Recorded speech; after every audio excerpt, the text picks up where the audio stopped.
Hi guys! Welcome to my channel. This is Ace on DIY. Ang video episode naman natin ngayon ay pag-uusapan natin ng Plunge Router.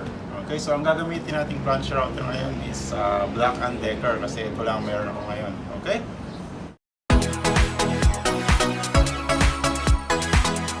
Alright guys, so may mga nag-request sa akin, may mga nagtatanong din regarding dito sa Plunge Router kung paano gamitin kahit yung basic operation lang. So ito na yun guys.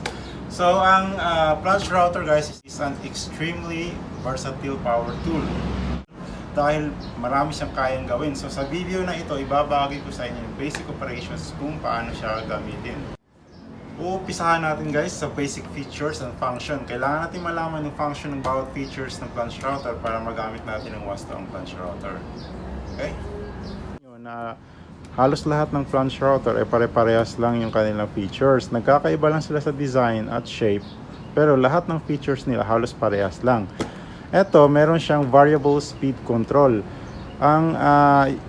Yung speed ng router magdidepende sa klase ng router bit na gagamitin mo. Tapos nandito naman yung on and off switch na sa likod. Etong on and off switch nakalock to kasi kailangan mo i-press yung tinatawag nilang lock off button bago mo press itong on and off switch niya. Tapos dito naman yung plunge lock lever. Yung plunge lock lever, pagka nilubog mo, tapos gusto mong siya naka-fix, ilalock mo to. Ayan. So dito naman sa kabila, nandito naman yung spindle lock button niya. Itong spindle lock button, pagka nagpalit ka ng router bit, para hindi umikot itong yung router bit habang niluluwagan o nihigpitan mo, ipipress and hold mo yung spindle lock button. Tapos nandito naman yung cut depth. Ito naman yung stop bar. Ito naman yung lock ng stop bar. Tapos yung revolver cut depth. Yan sa ibaba. Para siyang hagdan. Yan, umiikot yan. Tapos nandito din yung lock ng edge guide. So dalawa yan, dito pinapasok yung edge guide. At dito naman dapat may nakakabit ditong dust collector adapter. So ito na yun, hindi ko siya kinabit kasi sa ngayon wala pa akong vacuum na ikakabit dito. So usually dito yan nilalagay. Tapos dito mo i-connect yung hose ng vacuum. Tapos sa kabila naman nito, makikita mo meron siyang cheap deflector. Ayan, ito naman parang protection sa laban sa mga tumatalsik na kahoy habang ginagamit mo yung router. So yun yung basic features na guys. Bago mo gamitin ang Plunge Router, isi-set up mo muna yung depth scale niya. Ito. So, ang una mong gagawin, itong depth revolver niya, ilagay mo sa pinakababa. Ito. Tapos, yung Plunge Router, ibababa mo siya. Siguraduhin mo nakalapat yung router bit sa pinaka-base niya. Tsaka mo siya i-lock. Tapos i-lock mo. Pagka-lock mo, itong stop bar niya, ilalapat mo siya dito sa pinakababa ng depth revolver. Tapos i-lock mo siya. Ilalock mo na to. Ayan, nakalapat na siya. Tapos eto, isi-set mo siya sa 0. Ayan. Tapos pag nakaset na, pwede mo nang i-unlock to. Ayan. So ang unit nga pala na ginamit nila dito sa cut scale is millimeter. So halimbawa, gagawa tayo ng groove sa kahoy, palagay natin 1 cm. Ang gagawin mo, luluwagan mo lang to, tapos isi-set mo siya sa 10 mm which is 1 cm. Ayan. Tapos ilalock mo siya ulit. Yan. Pag binaba mo to, makikita mo 1 cm yung distance dito. Para pagka naglagay ka na ng groove sa kahoy, pag binaba mo to, kusa siyang mag-stop. Kasi yung stop bar natin, nakaset na siya sa 1 cm. Ayan. So, ang Plunge Router guys, dapat meron siyang kasamang edge guide. So, ito yung edge guide. Nilalagay yan dito. Ayan. Tapos, ilalock lang. Ito yung purpose nito. Pag kunwari, ito lalagyan mo ng groove or mortise. Ito yung parang magiging guide mo sa edge ng kahoy. Ayan. Ito naman guys, yung mga sample router bits na mayroong iba-ibang hugis. Magdedepende dun sa paggagamitan mo. Meron din siyang kasamang router bit adapter. Ito yon. So, dito nilalagay yung yung router bit. Ito iba-ibang sukat siya kasi ang router bit, yung shank niya magkakaiba ang sukat. So tandaan lang po natin na pagka bibili tayo ng router bit, kailangan yung shank niya magkakasya doon sa available mo na router bit adapter. Ayan, lalagyan dito. Ngayon naman guys, ipapakita ko sa inyo kung paano magpalit at magkabit ng router bit. Okay, so ito yung spindle lock button nya. Ipipress and hold mo lang to. Press and hold yung spindle lock button. Tapos ito, pipihitin mo lang sa gamit yung wrench. Yan. Tuluwagan mo lang to. Yung collet. Ito pala guys yung collet. Okay, so uhugutin mo lang yung router bit nya. Ingat lang kayo at medyo matalas yung router bit. Ayan. So ito yung router bit nya. Ngayon, tatanggalin ko tong collet para makita nyo kung anong laman nito, kung anong nasa loob. Okay. Dito sa loob ng etong collet guys, makikita mo nandito yung tinatawag nilang yung router bit adapter. Ito yung collet. Balik ganyan ang itsura noon. Tapos ito yung router bit niya, pinapasok yan. So bali ito sa Plunge Router ng Black & Decker, mayroong tatlong router bit adapter na iba-iba yung diameter ng sukat ng pwede mong ilagay na router bit. Ito pagka magkakabit ka, actually hindi mo na kailangan tanggalin to eh.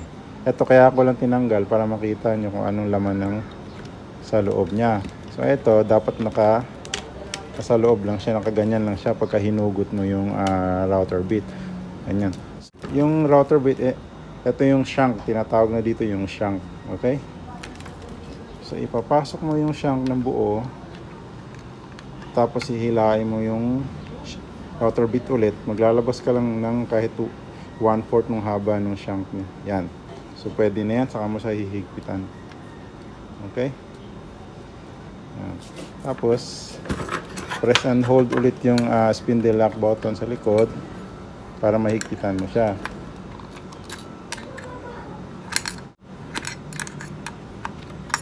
Saktong higpit lang guys, huwag masyadong mahigpit, mahirapan kayo magtanggal. Ayan. So okay na yan, ganun lang.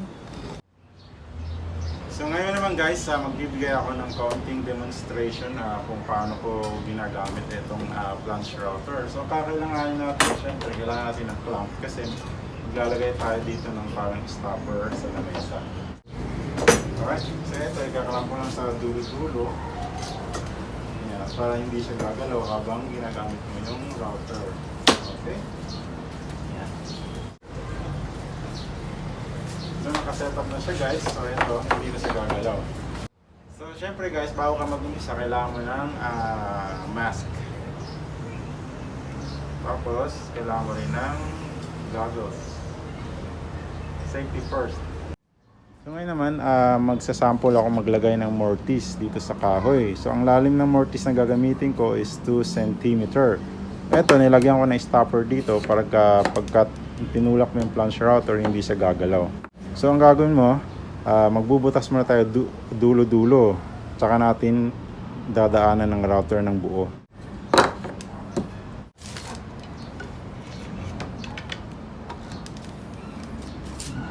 Isi-set mo lang tong edge guide nya. Siguraduhin mo lang nakagitna yung router bit. Saka mo siya ngayon ilalak. Alright.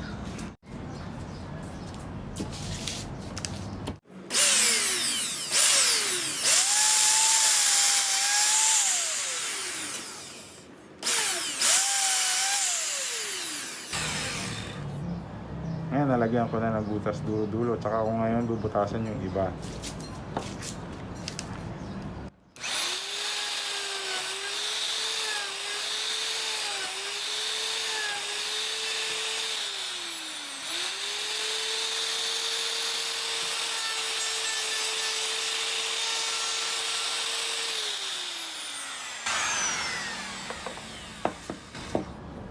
Ayan na siya guys. Yan, perfect siya. Kaya napakasimple lang yun. So ngayon guys, mag-sample naman akong maglagay ng groove dito sa kahoy. Yung parang groove o dado. 1 cm yung lalim ng gagawin ko. So pagka naglagay kayo ng groove sa kahoy, lalo na sa matitigas ng kahoy, huwag niyong bibiglaing malalim kaagad. So unti-untiin nyo lang. So eto, nakaset na to sa 1 cm yung router. 1 cm yung lalim. So ang gagawin ko para hindi mahirapan yung unti-untiin ko siya. Sample, ito ibababa mo siya, di ba? Pagbaba mo, ayan yung 1 cm. Unti-untiin mo lang, ipihit mo lang yung revolver. Yan. So, unti-untiin ko siyang paggawa. So hanggang mga ganyan muna yung gagawin kong groove. Tapos hanggang sa pinakahuli. So 3 beses ko siya dadaanan. Ayan. Tatandaan lang natin guys, laging patulak. Ganito yung hawak ng router. Tapos laging patulak yung direction. Ganyan, pag ganyan. Okay, hindi pa atras.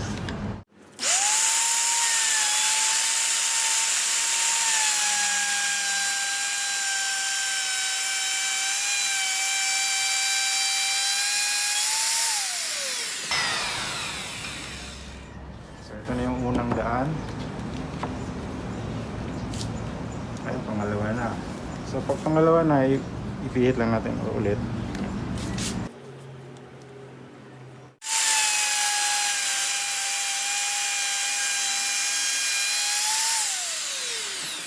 Pangalawa na to. Ipihit mo ulit, pinakahuli. So kung nagtataka kayo guys kung bakit iniunti-unti ko yung paglalagay ng groove, kasi kung binigla mo siyang malalim agad, mahihirapan yung plunge router at maaari ding mabali yung router bit at mahihirapan din kayo. So ayan na siya guys. Ayan. Pag nag-trim kayo ng edge guys, or halimbawa maglalagay kayo ng rabbit edge dito, ganon din ang proseso niya.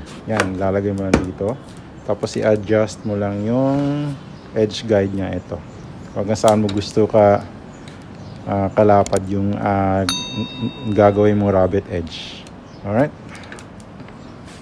Kung maglalagay kayo ng mortise or mag-edge kayo o mag-trim ng kahoy at hindi kayo sigurado na magiging tama yung gagawin nyo, uumpisahan nyo munang gawin siya sa mga ritasong kahoy.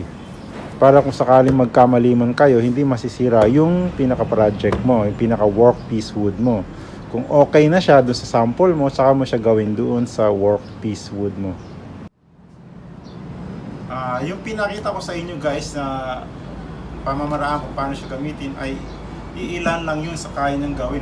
Napakadami pa niyang kayang gawin o nagagawa. Kaya lang hindi ko na ma-elaborate dito sa video na ito kasi hahaba ng video natin. Pero may explore mo din yan kung meron kang ganito. So ngayon naman guys, dun sa mga gusto magtanong kung anong pinagkaiba ng POW router o Plunge router. So sa ngayon kasi wala pa akong POW router, so hindi ko pa ma-explain ang gusto yung technical difference ng dalawa. Ang masasabi ko lang, ang POW router kasi naka-fixed base siya. Yung router bit niya naka-fix na rin. Unlike nitong Plunge router is kaya mong ilubog o itaas yung router kahit nasa gitna ng kahoy. Yung POW router kasi usually ginagamit kasi sa pang-trim ng edge. Okay, pwede din naman siyang panggawa ng groove sa gitna ng kahoy, pero mag-umpisa ka sa gilid dahil nga naka-fixed base siya. Unlike ng Plunge router, dahil kaya mo siyang ilubog kahit sa gitna ng kahoy, ay pwede kang mag-route. So ayun yung pinagkaiba nila. Disclaimer lang po guys, gusto ko lang sabihin sa inyo, hindi po ako professional woodworker or carpenter. Gusto ko lang ibahagi sa inyo yung konting kaalaman ko na naging effective naman sa lahat ng ginagawa kong project. So yun lang po guys, sana may natutunan kayo sa video na ito. If you have any comments, suggestions, questions, pakilagay na lang po sa comment section. Nga pala, shoutout kay Candy Marcelo at kay Jen by Design. So, thank you so much at huwag po natin kalimutan mag-subscribe, paki-hit na rin yung notification bell, paki-like na rin at once again, thank you and see you in my next vlog.